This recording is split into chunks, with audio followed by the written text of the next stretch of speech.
মধ্যপ্রাচ্যে নতুন করে উত্তেজনা এবং তেলের দাম বৃদ্ধির প্রভাবে আন্তর্জাতিক বাজারে কমেছে স্বর্ণের দাম।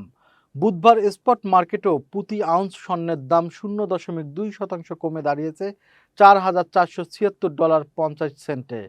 একই সময়ে মার্কিন স্বর্ণ ফিউচারও কমেছে 0.3%।